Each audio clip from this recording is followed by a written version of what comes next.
I'd like to call this meeting of the Princeton City Council to order. Clerk call the roll. Mayor Mabry. Here. Councilmember Newman. Here. Gomez. Here. McCall. Here. And Gillespie. Here. Would you please stand and join me in the Pledge of Allegiance? I pledge allegiance to the flag of the United States of America and to the republic for which it stands, one nation, under God, indivisible, with liberty and justice for all. Thank you. Now, we're going to go ahead and start with public comment period. Public comment and opportunity to speak to the council. We'd like to have you limited if possible to 3 minutes. We may not respond to what your concern is, but we'll certainly take our notes and get back to you on those concerns you have. Also tonight, there will be public comment available for the ordinance we're going to have to discuss about the Princeton Business Development District. So that'll be on there as well. So you'll have a chance to speak then if you'd like to speak about that. So would anybody like to speak to the council in public comment at this time?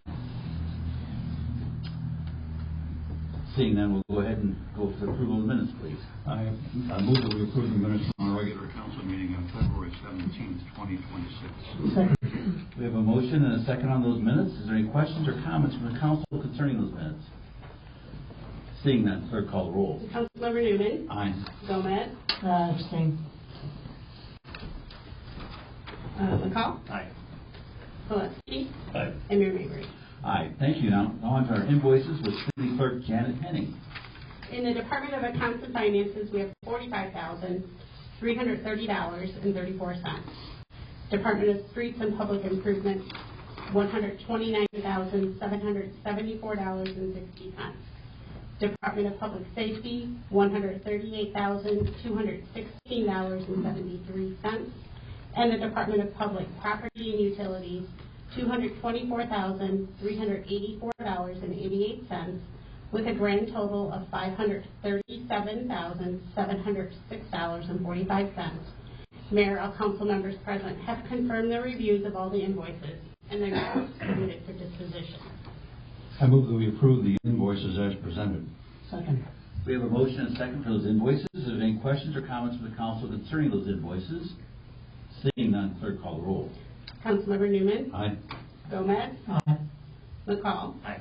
Gillespie. Aye. And Mayor Mabry. Aye. Thank you. Now to our ordinances, please. Next on the agenda, we have ordinance O-26-003, authorizing the sale of personal property no longer necessary or useful to the city of Princeton. This is the second and final reading.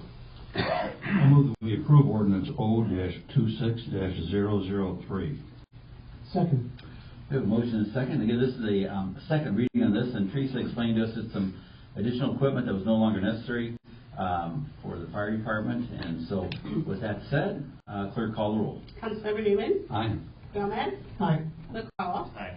Gillespie. Aye. And Mayor Mabry. Aye. Thank you. Next on the agenda, we have ordinance O-26-004. An ordinance designating and approving the Princeton District Number 1 and imposing a retailer's occupation tax, a service occupation tax, and a hotel operator's occupation tax within Princeton Business District Number 1. This is the first reading.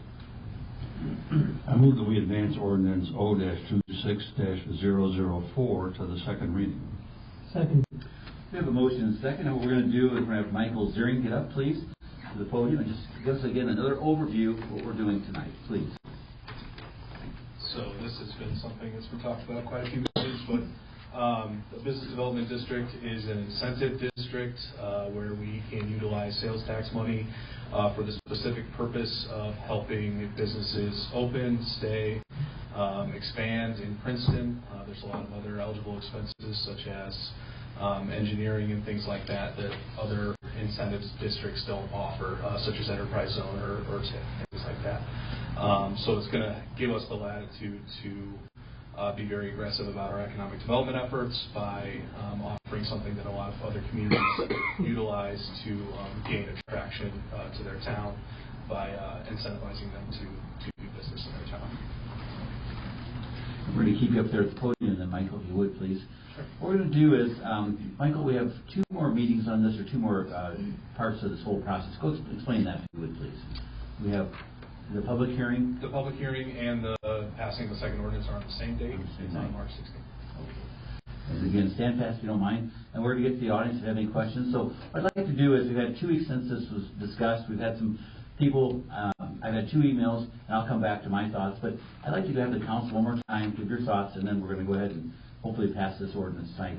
What we'll do is we'll start, instead of starting down that end, we'll start down this end. Let's start with Jerry. I have a statement. I'm sure you've seen Mr. Corno's post on Facebook about the Business Development District. Over 100 people weighed in. I realize this is a small segment of the community, but the consensus was clear. They're not in favor of the 0.5% sales tax increase. I think part of their rejection is because they do not know enough about the program. They do not see how it will help the average citizen. I received emails and had conversations with people who feel strongly about the additional tax. I believe we need to do a better job of explaining how the BDD works and how it will affect the community at large, and that takes time. I'm voting no tonight because I don't think the City Council should make this decision on their own. In my 11 years on the City Council, we have always held referendums for proposed tax increases. If you recall, the last time we asked the voters to consider a 0.25% sales tax was to improve city roads and curbs. We held a referendum. The community saw the benefits of the extra 0.25% sales tax and agreed to the tax, and the city passed the ordinance. Today, you can see the benefits from that tax all over town. Residents need to understand the BDD helps the community. I say we hold a referendum and let the voters decide.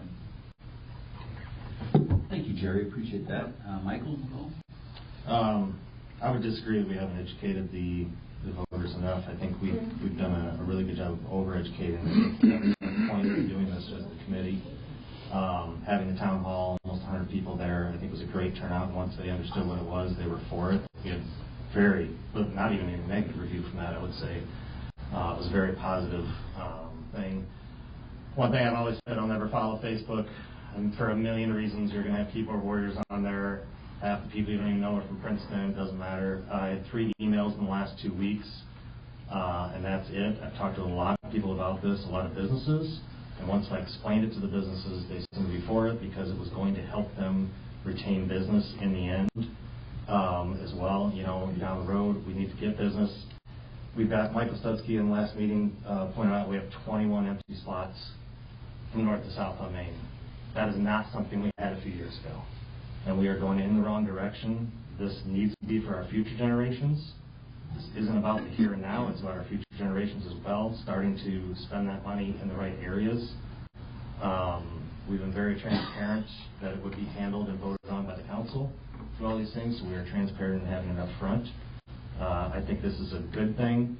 I think this is something we're working towards to make sure that these places are around for a long time. We want to retain our business that we have in town and grow it on top of that. Thank you, Mike. Appreciate that. And we'll go down now to Hector, please. Okay, as everybody remembers, several weeks ago, the first time it came up, one of my honest concerns was that I asked was the fuel, considering that go to Peru and go here is like 40 to 55 cents difference. And I did talk to a lot of people. I've seen the emails. I see Facebook. I don't interact with it a lot because there's people that are not from this area as well. They like to chime in and everything. But I would say, and I'll say it again, it's like if you have a concern of anything else, I've asked people to come to the meetings all the time. Voice your concern. Don't just sit back behind the screen and start saying things that are probably not appropriate to say here sometimes. It's like voice your opinion. There's nothing wrong with you disagreeing with something. And again, I'm kind of going on both ways about it. I know that the referendum that Jerry had just talked about, and yes, it did pass, I can't remember, like over 50-something or 60% voted for it. But if this is something that is going to help the businesses in a sense to be able to go ahead, and one of the things that was mentioned to me was because they should be able to go ahead and their business should be able to provide for their own infrastructure. The also things that they brought up was, one of the things was, are they going to be able to pay City of Princeton for their salary strips, things like that? And from what I explained to him, no, I said, this is supposed to be very specific. It's supposed to be for the businesses. So I've talked to a lot of people over this past week. Even as I'm walking around Walmart or doing something else. Okay, Director, thank you. Don, please. I've heard from very few people that have reached out in an email. I've seen very few people face to face regarding it, so it's hard to get a handle on what the public's feel is for it. I was hoping to get a little bit more feel from the public, but with 3 emails, it's not many. And to your point, Hector, on the gas, I mean, the council of the city does not set the gas prices in town as far as tax. The tax is relatively close to the same on that. So I understand that. I take a look at what's happened on Main Street. There's been a lot of revitalization down there, a lot of plants going on, trees, lighting, things I think look somewhat vibrant down there, even though we have a lot of empty storefronts that have been really difficult to fill. But I take a look out onto West Main Street. We've got some great businesses out there. We've also lost a lot of business out there. We had 4 welding shops at one time in town. We've lost all our welding shops. But if you look out there, and if you go back 30 years ago, of the businesses that used to be there that are closed now, we depended on their lighting for the streets out there. When they closed, they took the lighting with them. And that includes the miniature golf, it includes the A&W Patelis, J&J, Watson, Pontiac Buick. They all had lighting, and it's gone. If you look out there, it's dark, and we've got some great businesses out there that really, I don't know that we've done a great amount for them. We have no great lighting out there. We have no sidewalks. And I think that a real shining star out there is actually our body shop. We're down to really one body shop in the area, but if you take a look at that, they started in a Quonset hut, kind of a Quonset type of building, I should say. They built around it. They bought a building that was in poor condition next to them, tore it down, built a nice place. They have since taken the Stoners building, and they're rejuvenating that for their business. And when you talk about growth in town, that is one fine example of somebody that's really invested in Princeton. The Main Street downtown is a little more difficult, I think, but I know that why does that sound important on Peru Street? And one of my thoughts of why it sounds so terribly important, it's one of our main thoroughfares through town. I mean, people come to town and they pass through town there, and you want to have a really good feeling when you drive into town. And I'm not sure that you get that right now because you've got the J&J, which was a beautiful business, and it's just a shell of what it once was, and probably will be up to the city to remedy that issue there. And when a new business comes to town, one of the things they do is they drive around town, they take a look, they get an idea of what things look around town. And I think the downtown is great, but you get out to areas like that, those things do matter if you're someone coming in with a business. But I wish that we had a little more feedback from the general public, and maybe we'll get a little bit more tonight. But that's my feelings on it. Thank you, Don. I'll just make a few comments, and then we're going to open it up to the public to come up to the podium, and if they have any questions or comments, we'd like to do that. So I had 2 people send me emails, and I responded to both those folks, and one of them I'm going to be meeting with this Thursday. We're going to go do a drive around Princeton. So when we're elected officials, people have to have trust in us, and we know that in general, people don't trust politicians, and I don't think any of us want to be labeled a politician up here tonight. I think that what we are, we have a love for our community, and that's what it's all about. And how we decide to travel forward with this, appreciate Councilmember Newman's comments, but I feel tonight that we're going to be moving forward in a positive manner.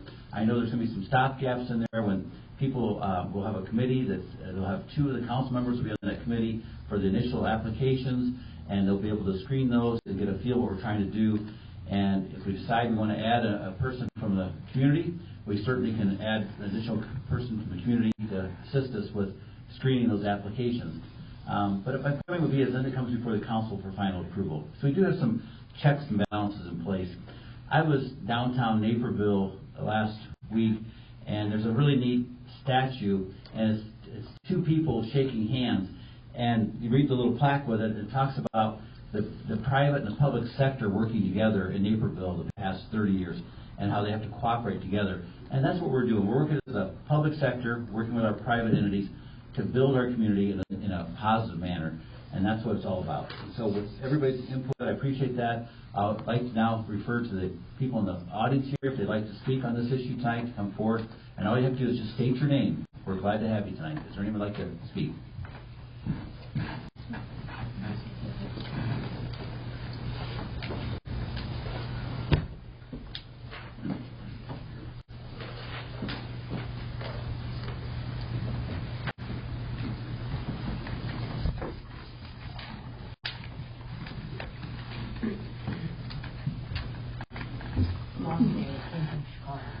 I'm Geraldine Woodley. I live here in Princeton, have for almost 40 years.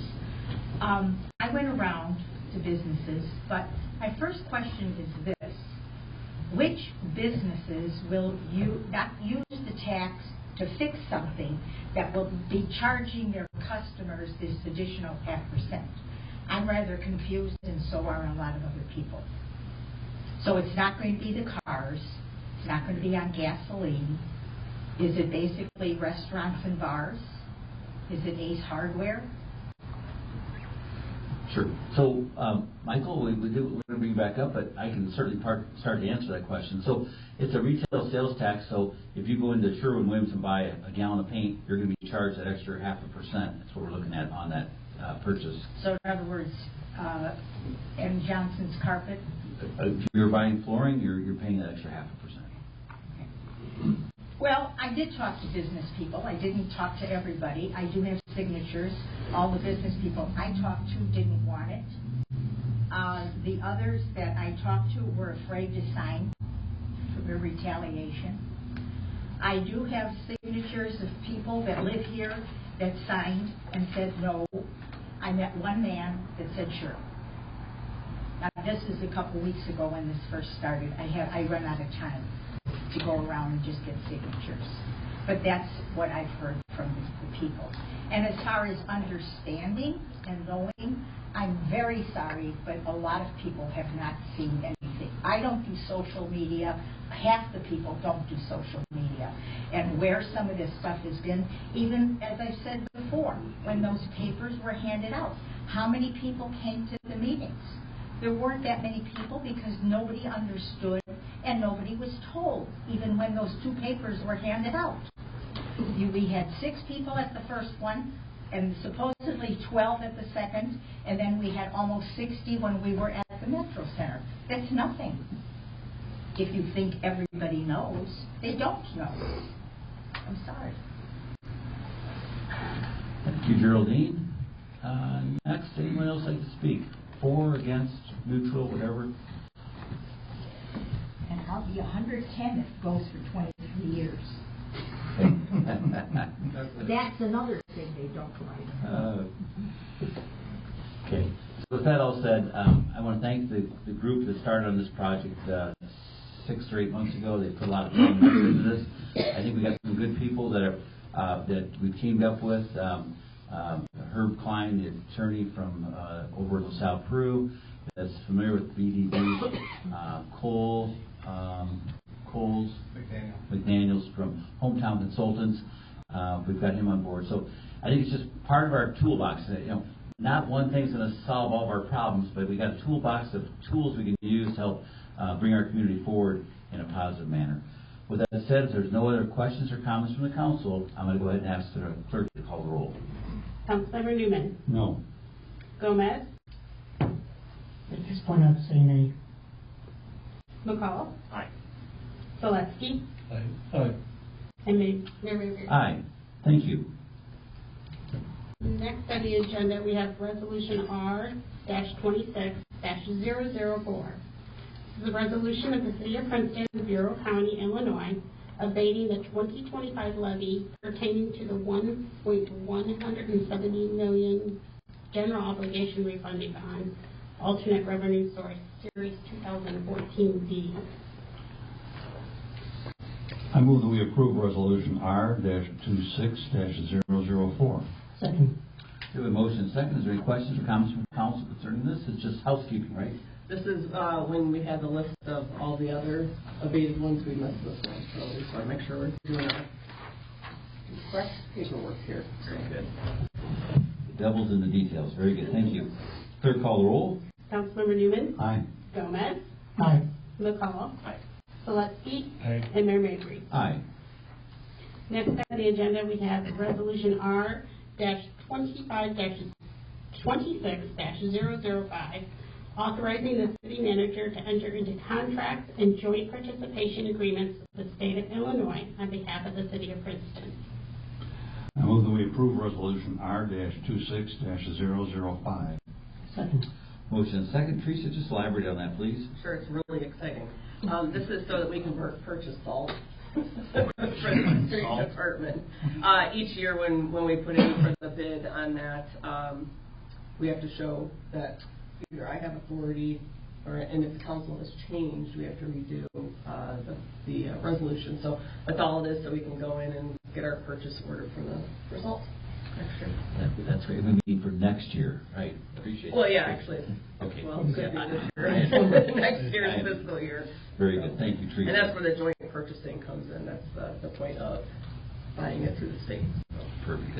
Reduced Just price. a question. How many Oh, no. more municipalities have within this joint venture as far as purchasing? I don't know. Yeah. I would venture to say most of them are participating. I would say because actually buying power would be when how much everybody gets. Exactly. Yep. Very good. Thank you. Okay, clerk, call the roll, please. Councilmember Newman. Aye. Gomez. Aye. McCall. Aye. Selesky. Aye. And Mayor Mabry. Aye. Thank you. Now on to our board appointment, please. I move that we approve the appointment of Michael Stutzky to fill the unexpired term on the Historic Preservation Commission. The term will expire on December 31st, 2029. Second. Motion and second. Clerk, call the roll. Councilmember Newman. Aye. Gomez. Aye. McCall. Aye.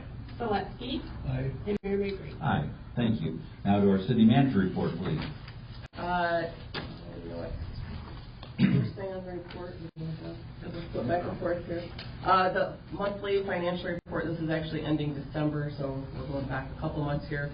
I guess I go first page there, that's got the financial summary ending December 31st, with the revenue showing 71%, expenditures 82%.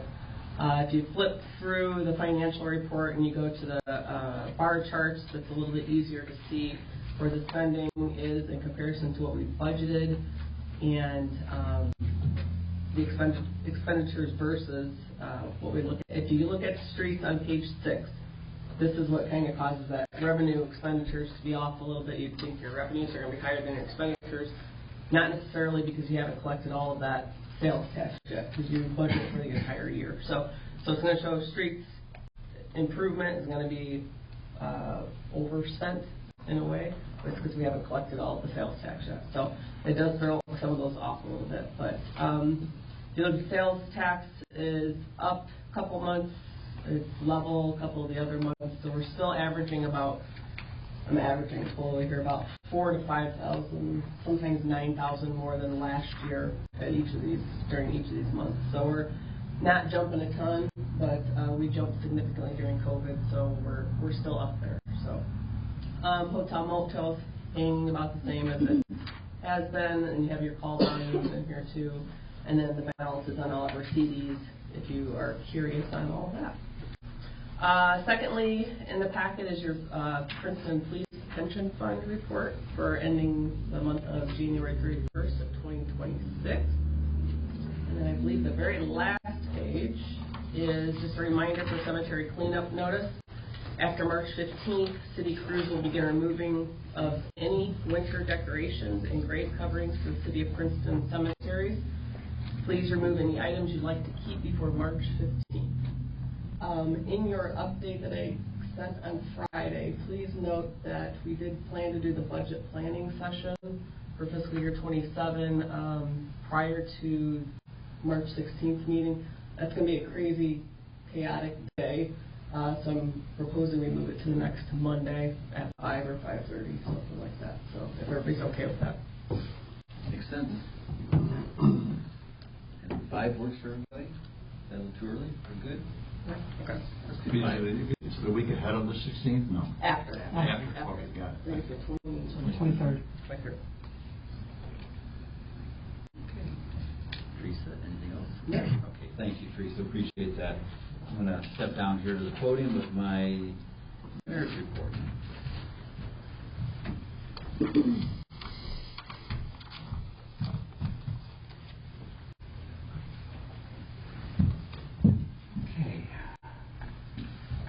Not that we endorse any specific business, but it is a day to say hallelujah because Dairy Queen opened, and that means winter's open. We don't rely on the groundhog here in Princeton. We rely on the Dairy Queen opens.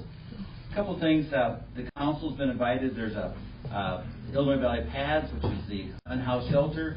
There's a movie being shown, hosted by the Apollo Theater. It's going to be coming up on the 21st, Saturday, and it's $10. It's a fundraiser, and it talks about the unhoused people, and it's all over. This year, the Warming Center, thank goodness, had fewer people than previous years, but there still was a need out there.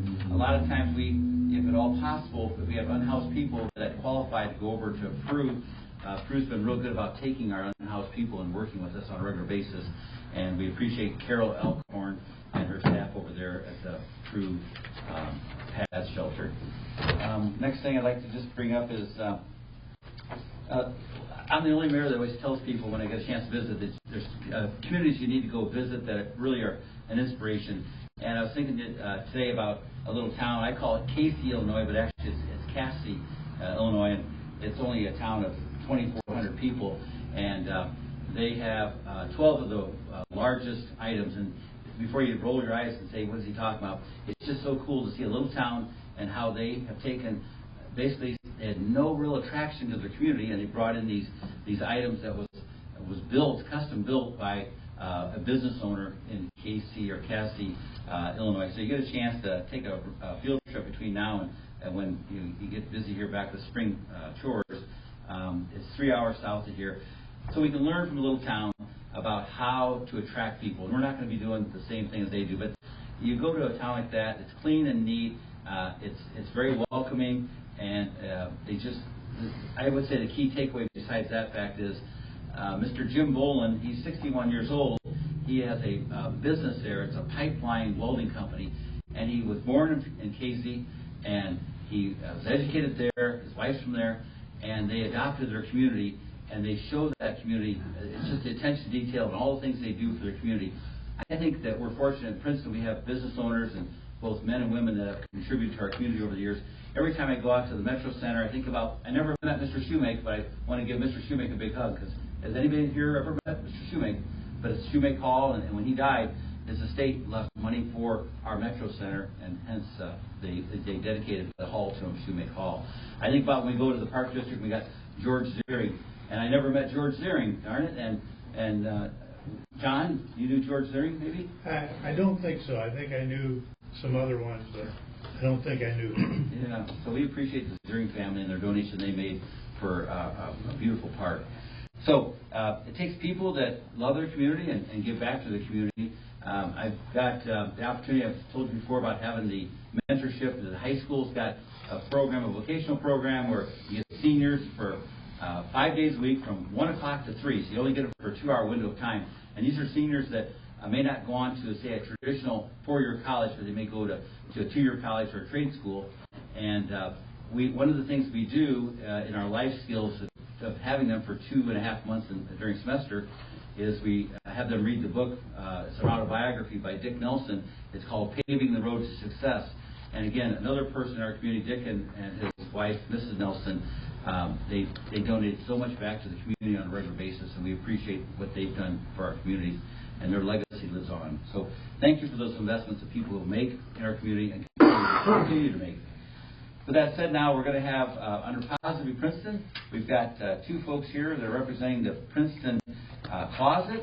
And so with us tonight is going to be, let's see, I've got my notes here. I don't have my notes. So we got Diane Van Drew, and we got, go ahead, I apologize. Amy Murphy. Amy Murphy. So I apologize, Amy. So we're going to have you come up and talk about the closet, please. Right here. I'm going to sit right here.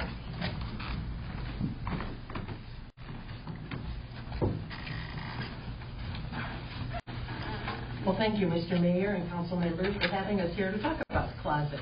I'm Diane Van Drew, and I'm president of the Closet Board. I'll give you a little bit of background about the closet and some information about our Lending a Hand program and our scholarships. The closet began giving back to the community over 57 years ago.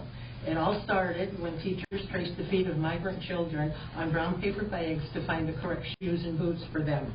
Church women were asked to collect the shoes for the children, and this led to the creation of the Princeton Closet.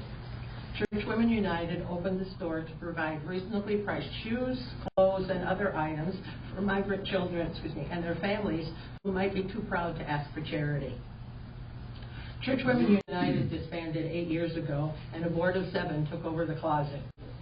The mission statement of the closet is, create an atmosphere of love and kindness to all who enter. Support those in need of material goods at a fair cost. Support the mission with a spirit that is pleasing to our Lord and Savior and glorifies Him in all ways. Give back to our community and support those programs that are helping in areas of need. The last statement is what Lending a Hand is all about. Lending a Hand is a program to assist not-for-profits in the Bureau County area who positively impact many lives.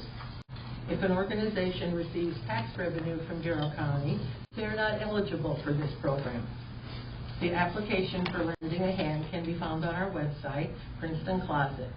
We must receive them before midnight, November 30th, with a copy of your 501c3 before your application will be considered. The board meets in December to go through the applications, and organizations are notified in January. January 20th this year, we handed out over $200,000 to 43 not-for-profits. WQAD was there to film it, and when the reporter spoke to me, he said he wondered why, when he pulled up into the parking lot, what he was doing at this small resale shop. He was not impressed with the whole idea. Then he walked into the store, saw all the people there who were there to get their money, and when I started talking about the amount that we were giving back and how much we'd given back over the years, he was amazed, and his whole idea about our store changed. In the last 16 years, Lending a Hand has given back over $2.3 million to the area for not-for-profits. Think of all the lives that has impacted. We thank the community for their continued support, giving us awesome donations and for shopping the store. If not for this, Lending a Hand would not be able to give back all those funds every year. We also give out scholarships every year to Bureau County students in memory of Shirley and Dale Espel. We are dedicated in supporting the education and development of our young people. We believe that every student deserves the opportunity to pursue higher education regardless of their financial situation.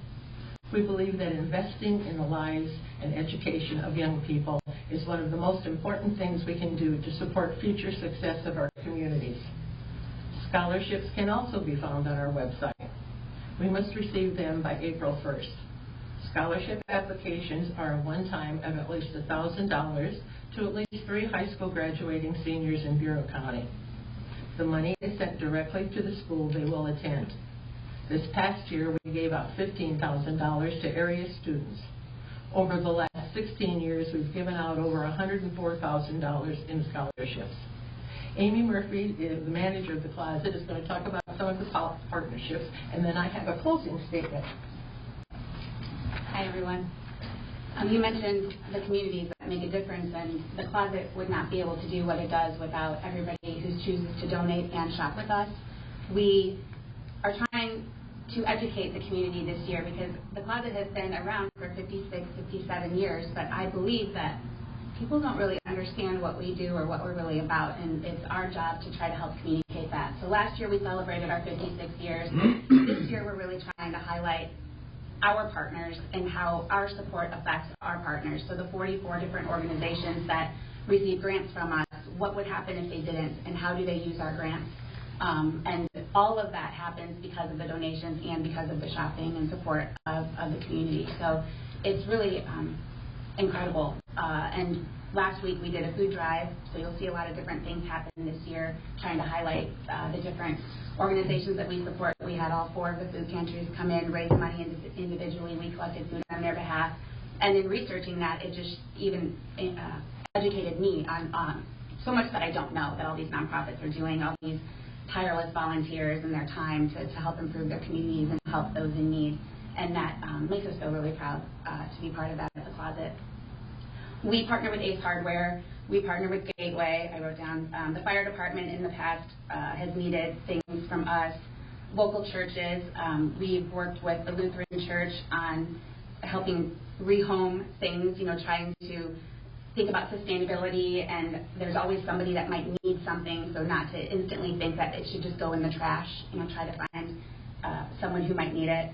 The Methodist Church and their prom event, Greenfield Greeters, Greenfield has been a big part of our group since they started their greeting program, and it's so special to see them on Thursdays. They'll be back in March if you want to come say hi to them.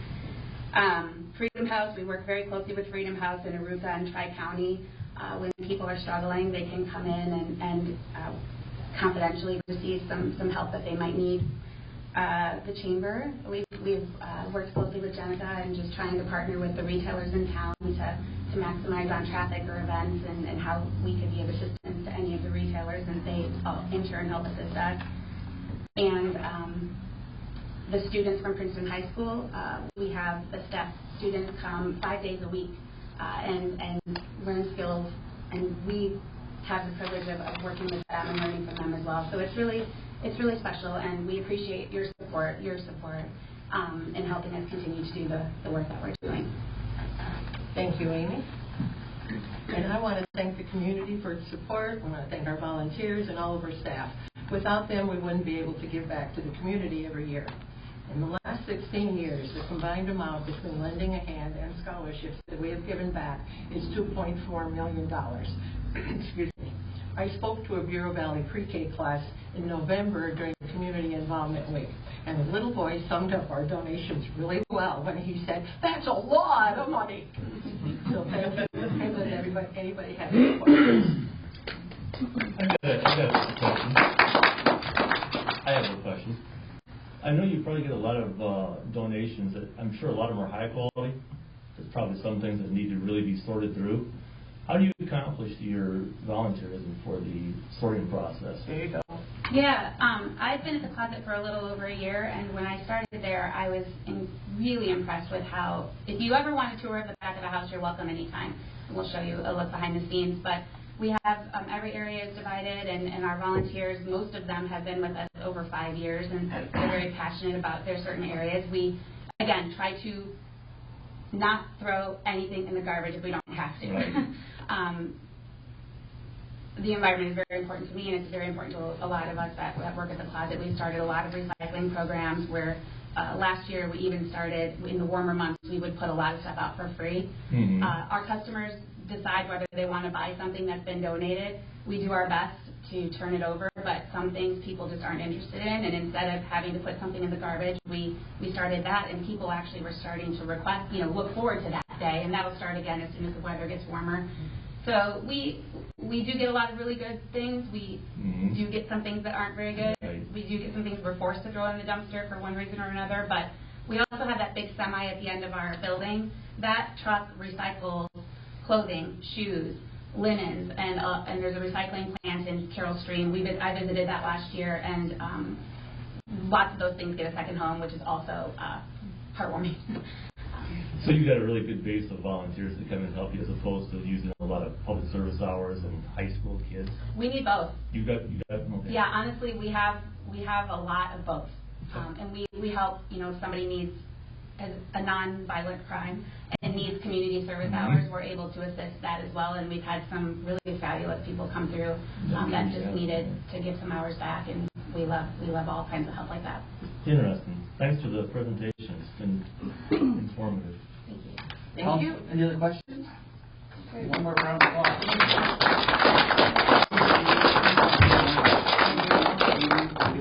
Thank you.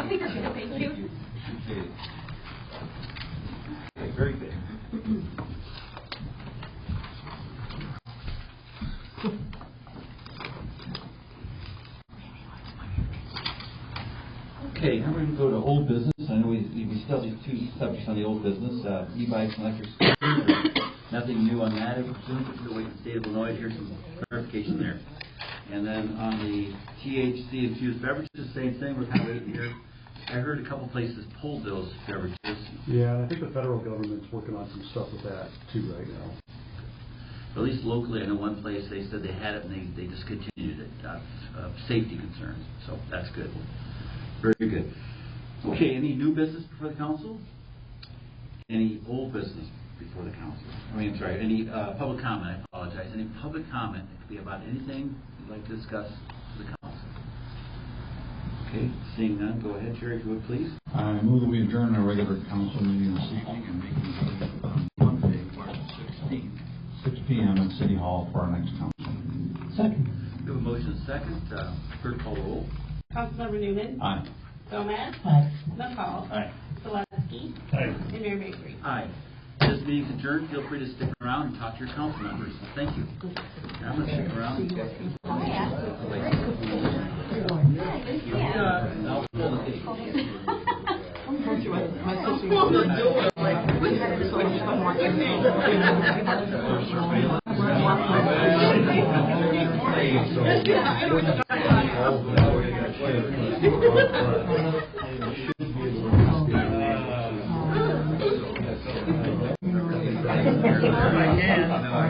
Get up here.